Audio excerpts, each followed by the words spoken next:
Assalamualaikum warahmatullahi wabarakatuh. Selamat datang di channel saya. Setiap hari di channel ini saya bagikan video-video tentang keseharian saya, sambil saya berkisah dan bercerita mengenai kehidupan, kisah-kisah yang berhubungan dengan Islam. Dan semoga dengan kisah-kisah ini kita mendapatkan hikmah, kita bisa mengambil pelajaran yang ada di belakang kisah-kisah ini. Selamat menonton. Kisah ini terjadi pada masa kekhalifahan Al-Mansur, yaitu kekhalifahan dinasti Bani Umayyah II, yang terletak di Andalusia, yaitu Spanyol sekarang. Tepatnya pada tahun 392 Hijriah. Masa ini dikenal dengan masa keemasan Islam di Andalusia. Setiap waktu, khalifah mengirimkan pasukan Islam untuk melakukan ekspansi ke seluruh negara-negara Eropa, baik itu pada musim panas maupun musim dingin. Maka, jika datang Hari Raya Idul Fitri atau Idul Adha, maka khalifah memberhentikan pengiriman pasukan dan menyuruh pulang pasukan-pasukan yang sudah diutus terlebih dahulu. Bagi orang-orang yang tidak melakukan perjalanan untuk mengadakan haji dan umrah ke Makkah, maka mereka pada hari itu kembali ke keluarganya, termasuk para tentara-tentara yang sudah dikirim oleh khalifah untuk melakukan ekspansi ke luar negeri. Kadangkala ketika melakukan ekspansi, Khalifah Al-Mansur juga ikut dalam pasukan itu. Bertepatan pada hari itu adalah hari Idul Adha. Khalifah Al-Mansur baru kembali bersama bala tentaranya ke Cordoba. Dia ingin melakukan sholat Idul Adha bersama orang-orang yang ada di Cordoba. Orang-orang sudah berkumpul di lapangan, mereka mengucapkan takbir, tahlil, tahmid, meninggikan dan mengagungkan Allah Subhanahu wa Ta'ala.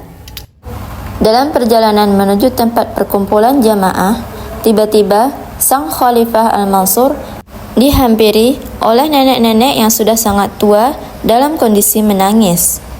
Akan tetapi, kendaraan sang khalifah agak lebih cepat dari jalannya nenek itu, sehingga nenek itu berlari-lari mengejar khalifah sambil berkata, "Ya Mansur, ya Mansur." Mendengar namanya dipanggil, sang khalifah berhenti dan melihat ke belakang. Ternyata dia dikejar oleh seorang nenek-nenek yang sudah tua yang menangis dalam keadaan bersedih. Belum saja sang khalifah bertanya, sang nenek sudah berkata kepadanya, "Ya Mansur, semua orang bergembira pada hari ini, sedangkan aku menangis kesedihan." Khalifah Al-Mansur bertanya, "Apa yang menyebabkan ibu menangis dan bersedih?" Nenek itu menjawab, "Anakku tertawan di benteng Rabah. Dia adalah seorang pahlawan besar. Sampai saat ini, dia belum turun juga dari kudanya. Dia sangat tahu seberapa besar tanggung jawab yang diletakkan di pundaknya terhadap Islam dan kaum muslimin." Mendengar penuturan nenek ini, sang khalifah memutar leher kudanya dan berseru kepada pasukannya agar tidak ada seorang pun yang turun dari kuda terlebih dahulu. Kemudian mereka berangkat menuju benteng Rabah. Mereka memerangi orang-orang yang telah menahan dan menawan pasukan-pasukan muslimin yang ada di benteng itu, hingga mereka berhasil memaksa pasukan musuh untuk melepaskan pasukan kaum muslimin yang mereka tawan, termasuk di dalamnya anak laki-laki nenek tersebut. Akhirnya mereka pulang dalam keadaan selamat. Teman-teman, beginilah cerminan seorang pemimpin yang ada dalam Islam. Mereka tidak hanya mementingkan diri mereka sendiri. Dalam sesulit apapun dan sesempit apapun, kepentingan rakyat bagi mereka adalah hal yang utama. Mereka lebih memilih untuk menyingkirkan kepentingan pribadi mereka. Inilah pemimpin-pemimpin yang layak kita contoh. Mungkin kita sebagai seorang pemilik perusahaan, atau pemilik toko, atau pemilik usaha-usaha yang memiliki karyawan. Ataukah kita tidak mau mencontohnya, lantaran itu terasa berat bagi kita.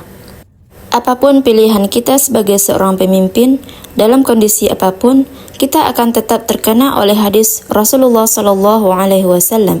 "Kullukum ra'in wa kullukum mas'ulun an ra'iyatihi."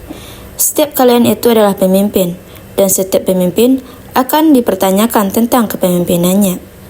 Teman-teman, semoga Allah memudahkan kita dalam menerapkan ini dalam kehidupan kita sehari-hari.